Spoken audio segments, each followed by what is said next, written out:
Untuk video kali ini kita akan membahas ya beberapa saham untuk besok Senin tanggal 14 Juli 2025. Tapi sebelum masuk ke materinya, disclaimer untuk keputusan ada di tangan masing-masing. Yang pertama, seperti biasa kita akan lihat dulu untuk kondisi indeks IHSG ya. Kemarin Jumat untuk IHSG ditutup naik ke level 7047. Kalau secara teknikal ini untuk indeks IHSG kemarin Jumat itu berhasil break di atas 7015-an ya. Dan kalau kita lihat untuk transaksinya itu kemarin Jumat itu lumayan ramai ya, dan hitungannya untuk minggu ini itu paling ramainya di hari Jumat. Kalau kita lihat di sini tanggal 11 ya, Jumat kemarin tanggal 11 Juli. Untuk nilai transaksinya paling ramai itu di BBCA sama Bank Mandiri, dan kalau kita perhatikan di sini asingnya net buy di hari Jumat. Khususnya di saham Bank Mandiri ya, net buy cukup banyak, dan harga sahamnya pun kemarin Jumat Bank Mandiri naik lumayan tinggi. Bahkan sempat 4% atau 3%-an ya.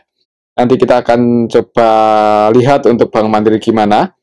Itu aslinya net buy 436,3 M itu di Bank Mandiri aja. Ini yang paling banyak dibeli oleh asing ya. Jadi semoga aja Bank Mandiri besok Senin di awal market bisa hijau. Coba nanti kita akan cek. Selain Bank Mandiri untuk asing juga masuk di BRIS, BBNI, BRPT, Telkom ya. Cuman yang paling banyak di Bank Mandiri ini. Kemudian yang paling banyak dijual atau didistribusi BBCA 197,8 M ya, hitungannya untuk sekelas saham Bank BCA belum terlalu banyak ya, net buy 100-an M. Kemudian Antam didistribusi asing lagi walaupun cuma 36 M-an. Kemudian Adaro, Pani, Java, WNVR ya, ini yang paling banyak didistribusi oleh asing. Kalau melihat transaksinya asingnya akumulasi lumayan banyak di Bank Mandiri.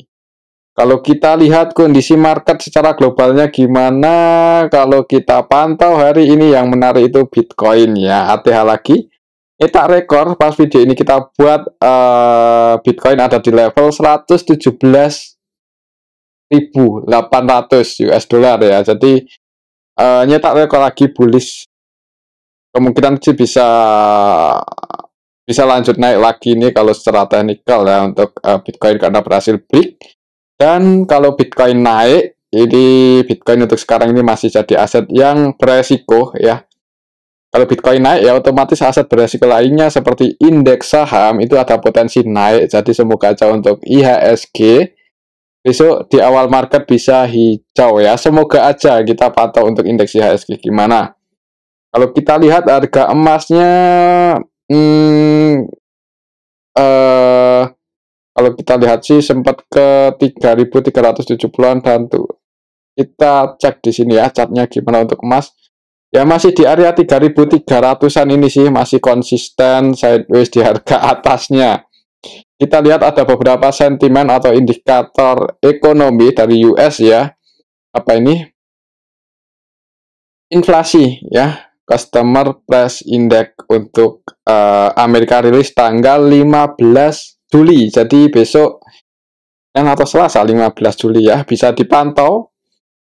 Ya, ini inflasi salah satu indikator fundamental atau indikator ekonomi yang cukup berdampak ya.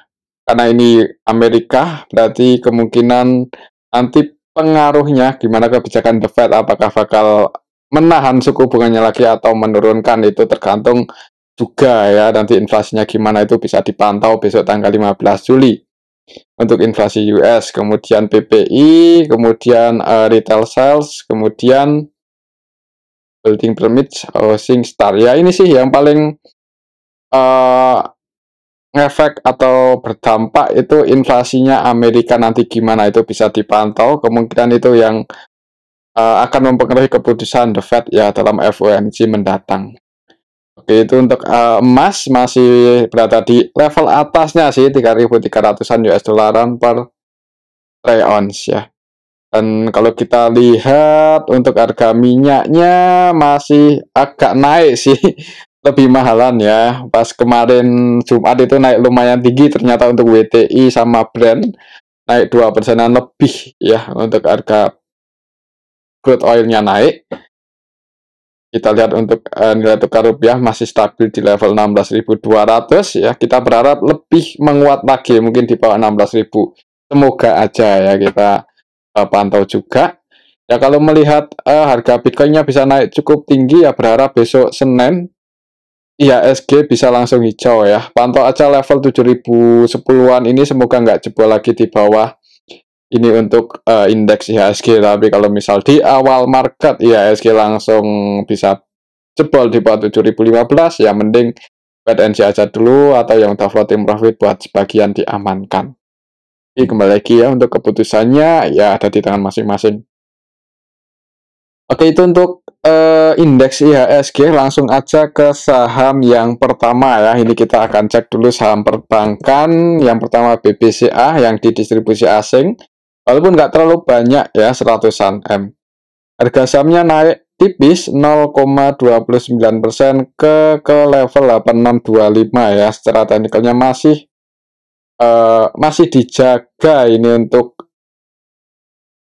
BBCA ya. Dijaga di atas supportnya 8.500-an, masih di level ini untuk supportnya. Semoga aja nggak break di bawah, nggak jebol di bawah itu.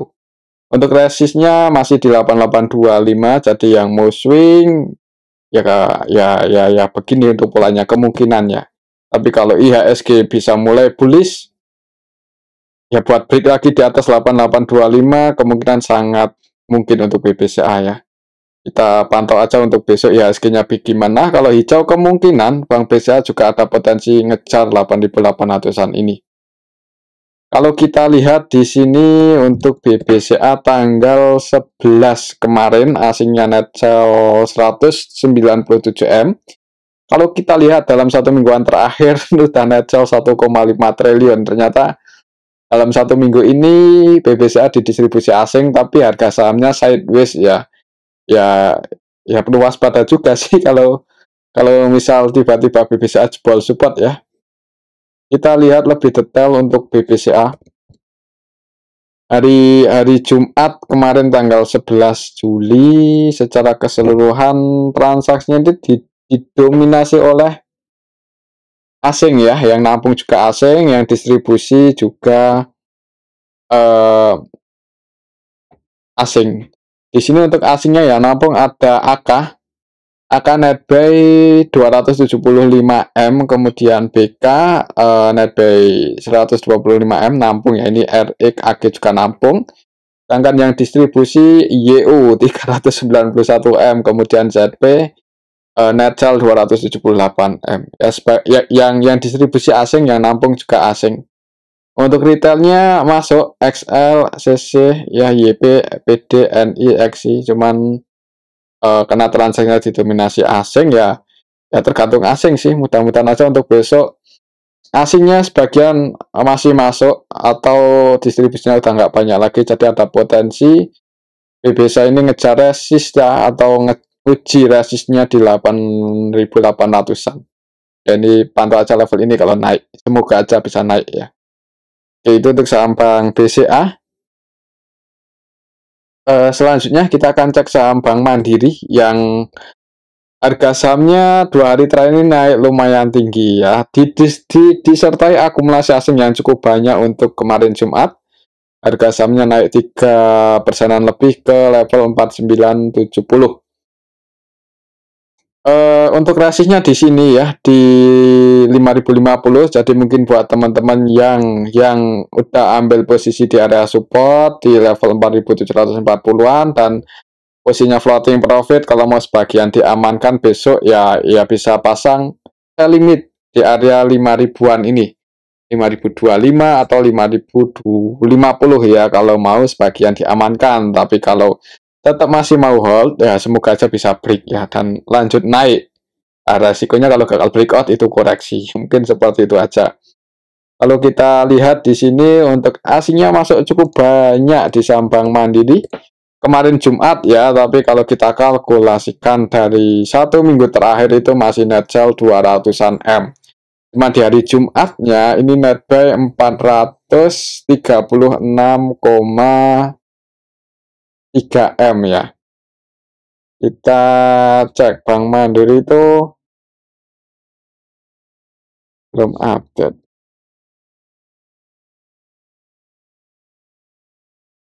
Kalau kita lihat lebih detail siapa yang akumulasi di Bank Mandiri. Bank Mandiri kemarin tanggal 11 ya, di distribusi retail ya, mungkin ini yang bikin harga sahamnya naik dan diakumulasi asing cukup banyak, yaitu oleh BB net buy 197 M. Kalau kita bandingkan ya dengan nilai transaksinya, ini hampir seluruh transaksinya buy ya untuk BB versi asing, jadi cenderung akumulasi. RX juga akumulasi, ini 100% buy malah untuk RX versi asing di saham Bank Mandiri. BK, ZP, KZ, AG versi asing juga masuk. Jadi diakumulasi oleh asing, didistribusi oleh lokal, dan retail dominasi jualan, harga sahamnya ngegas.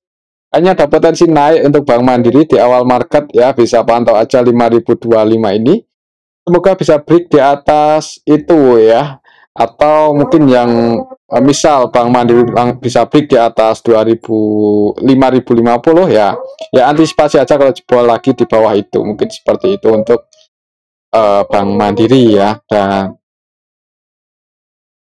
selanjutnya kita akan cek saham Bank BRI ya. Harga sahamnya kemarin naik tipis ya, sebenarnya sih di awal market open gap atas ini untuk saham Bank BRI, mencoba buat break di atas 3.900-an, cuman gagal ya untuk Jumat kemarin. Jadi untuk besok Senin ya masih pantau 3.900 ini sih. Semoga aja bisa break di atas itu ya. Kalau misalnya IHSG bagus, kemudian saham perbankan yang lain hijau ya, kemungkinan Bank BRI yang mudah-mudahan bisa break di atas 3.900. Di hari Kamisnya ngegas cukup tinggi, di hari Jumatnya gantian Bank Mandiri ya yang ngegas. Kita lihat untuk transaksinya untuk Bank BRI hari Jumat kemarin tanggal 11 masih net buy walaupun cuma 20,9 M ya. Kalau kita lihat lebih detail di sini untuk Bank BRI tanggal 11 kemarin, hitungannya sih ya ada yang akumulasi, walaupun hitungannya sih untuk sekelas Bank BRI belum terlalu banyak ya. Yang paling banyak beli saham Bank BRI itu untuk aslinya ada BK 120,9 M, kemudian ZP, AK, RX, ini versi asing masuk ya. Yang jualan juga asing, yaitu CC, KZYU, ini versi asing net sell. Yang keluar ya, ini versi asing yang keluar, yang masuk lebih banyak sih. Untuk lokalnya sendiri, sebagian retailnya keluar, NI, OD, XI ya. Jadi mudah-mudahan besok Senin ada potensi break untuk Bank BRI, apalagi kalau misalnya IHSG bagus ya. Pantau aja ini sih.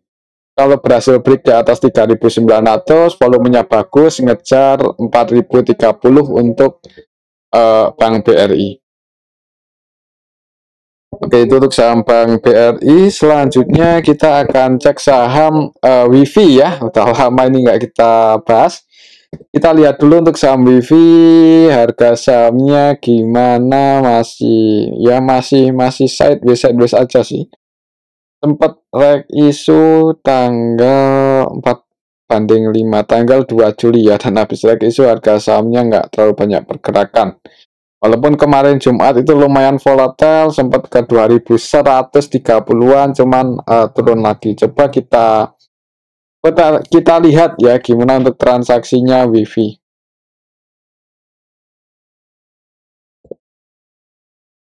WiFi untuk hari Jumat kemarin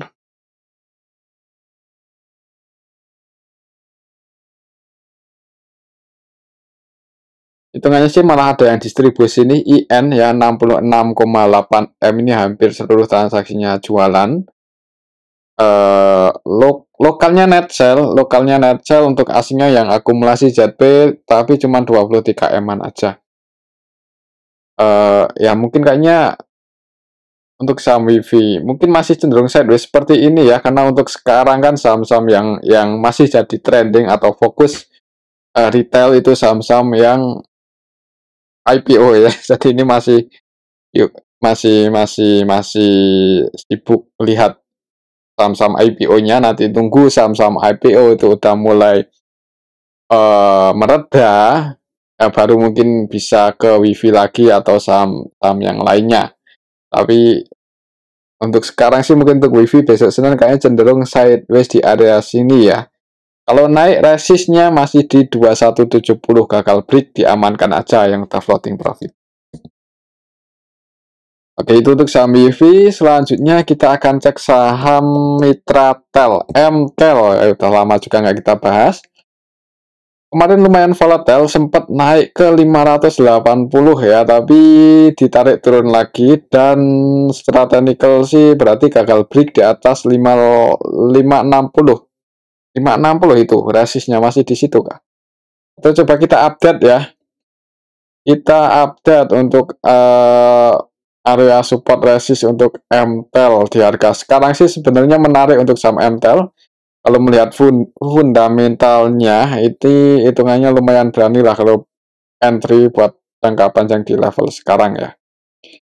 Kalau kita lihat untuk harga sekarang ya di sini resist kalau menutup ini gap down nggak terlalu lebar tapi belum ketutup ya. Kalau menutup gap berarti potensi untuk MTEL untuk minggu besok ngejar 585. Kalau kita lihat untuk transaksinya gimana, MTEL tanggal 11 nggak terlalu rame sih sebenarnya ya, dan siapa yang transaksi paling banyak masih CC, yang masih sih maksudnya kalau kita ikuti MTEL dari awal IPO ya udah cukup lama sih IPO-nya beberapa tahun yang lalu itu CC terus, belum maksudnya sampai sekarang belum distribusi ya. Jadi sebagian besar saham dari awal IPO sampai sekarang itu masih didominasi atau dipegang oleh broker CC. Jadi kalau kita lihat polanya ya gini-gini aja sih. Ya naik habis itu turun sideways tapi cenderung turun ya. Kalau kita lihat valuasinya untuk MTEL nggak mahal-mahal banget ya kalau kita bandingkan dengan kompetitornya seperti Tower, Tepik, hitungannya untuk MTEL ya nggak mahal. Walaupun untuk sekarang ini kayaknya lebih menarik di Tower ya, TOWR itu kayaknya lebih menarik karena kalau nggak salah itu Tower itu reg issue, tapi harga reg issue-nya itu jauh di atas harga sekarang ya. Walaupun udah kelewat juga ya kemarin tanggal 8 Juli kalau nggak salah untuk comeback untuk reg issue-nya. Tinggal kita tunggu aja, itu kemungkinan berarti kalau harga reg issue dijual dengan harga yang lebih tinggi ya mudah-mudahan dalam waktu dekat bisa rebound ya. Itu untuk Tower. Dan untuk MTEL sendiri ya kalau lihat nggak terlalu rame juga ya di sini sih. Kalau naik ya target price-nya di 585 itu kalau untuk swing lah, kalau untuk trading. Untuk support terdekatnya di 530, jebol di bawah itu mungkin jangan buru-buru buat average down ya, nanti tunggu lagi di level 460-an kalau sampai jebol di bawah 530. Oke, mungkin seperti itu untuk saham MTEL. Selanjutnya kita akan cek saham Antam. Antam udah nggak terlalu rame sih ya, mungkin pada fokus di saham-saham IPO. Antam sepi ya, kemarin volatilitasnya dikit ya. Volatilitasnya nggak terlalu tinggi, di sini-sini aja. Candlenya merah, nggak kemana-mana. Dan untuk support resistannya sih masih sama ya. Kalau kita lihat Antam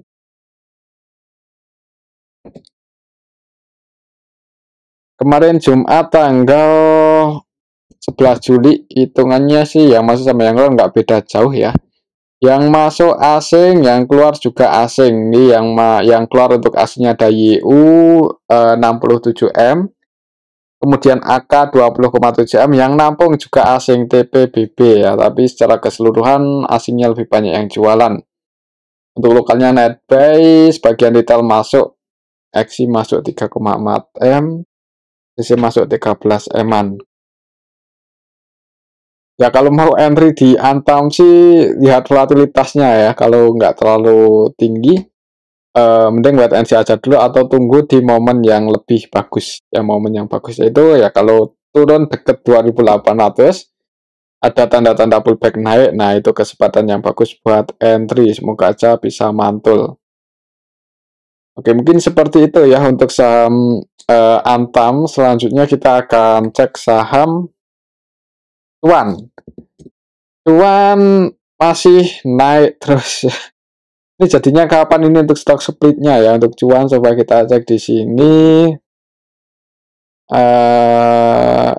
Corporate action stock split 1/10. Comeback-nya tanggal 14 Juli, berarti besok ya, ternyata besok Senin stock split.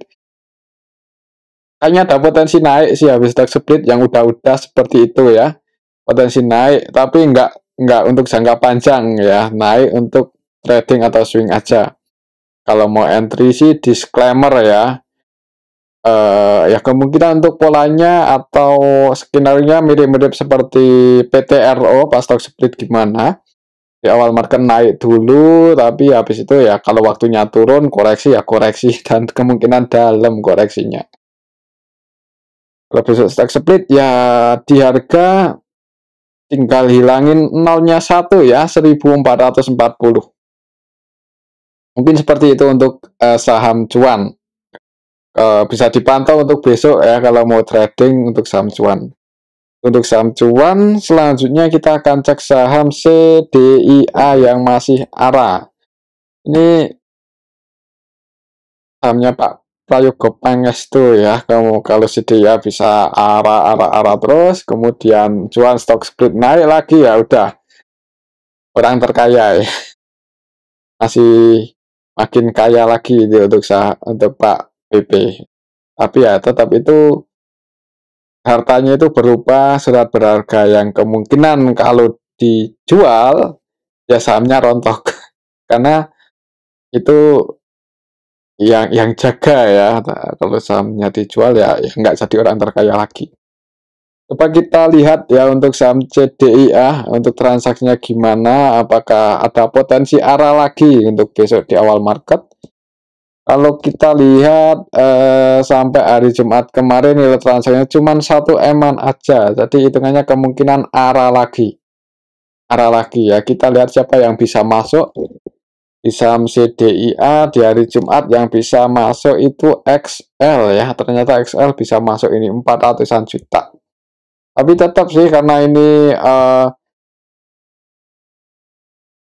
volumenya nggak terlalu banyak ya, dari awal IPO volumenya nggak banyak, itu berarti saham yang dijual ke pasar selama regular market buka untuk saham CDIA dari awal IPO belum banyak, jadi kemungkinan masih bisa arah di awal market.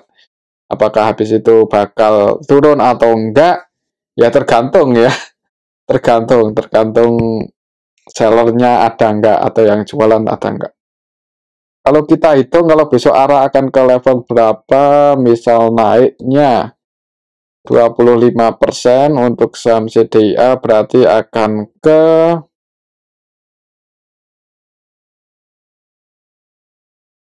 500 ya, jadi besok open di 500 di awal market. Kalau mau taking profit yang dapat IPO-nya ya bisa pasang sell limit di harga 500 sebelum market buka. Tapi ya kalau transaksinya nggak rame lagi, nggak ada volatilitas ya kemungkinan masih bisa arah lagi di hari selanjutnya. Tapi kalau terjadi volatilitas itu yang perlu diwaspadai. Yaitu untuk saham CDIA. Selanjutnya kita cek saham PSAT yang juga arah. Nah ini walaupun ditutup arah sempat turun ya, jadi open gap atas turun ke harga penutupan hari sebelumnya, cuma ditarik naik lagi ya.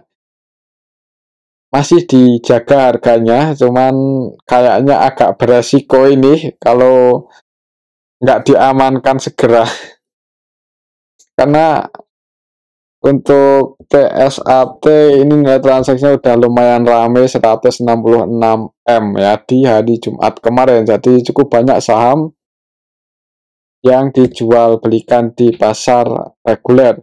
Yang nampung paling banyak XL 11 M-an CCAI. Kalau lihat transaksinya PSAT kemarin Jumat sih ya mending yang belum sempat keluar bisa pasang sell limit, kok sell limit atau trailing stop ya, atau antisipasi lah kalau misal merah.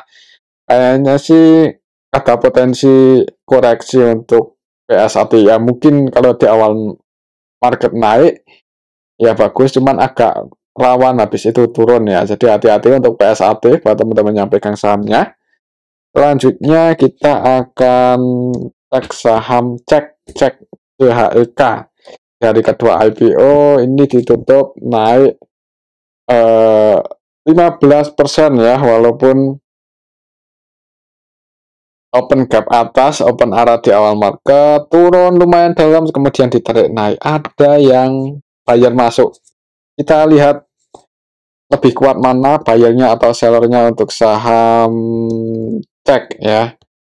Untuk saham cek yang jualan MG, yang nampung XL ya. Udah kalau yang jualan MG dan yang nampung retail sih ya mending langsung diamankan yang udah floating profit ya, yang emang tujuannya scalping di saham CHEK ya, yang penting besok diamankan aja.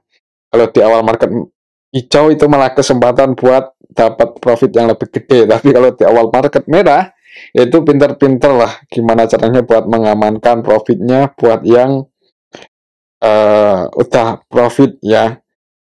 Mungkin seperti itu untuk saham cek. Selanjutnya kita akan cek saham yang kemarin masih turun lumayan dalam ya, yaitu PMUI. Ini gimana nasibnya?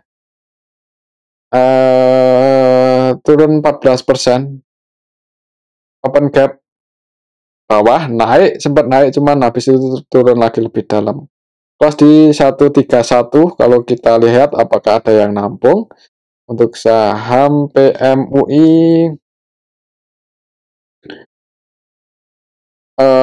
ya sepi sih, bukannya sepi, emang kecil ya nilai transaksinya, jadi hati-hati. Yang mau nampung sih kayaknya ada potensi buat rebound naik kalau melihat cukup banyak retail yang keluar XL, PD, GR, XI, BQ, CC, net sell ya. Jadi kayaknya ada potensi technical rebound ini menarik untuk PMI. Cuman saran saya sih jangan terlalu banyak ya, karena kita lihat tadi nilai transaksinya seperti apa. Oke, itu untuk saham PMUI, dan mungkin ini aja dulu untuk analisa kita pada video ini. Semoga bisa bermanfaat. Tetap disclaimer. Terima kasih.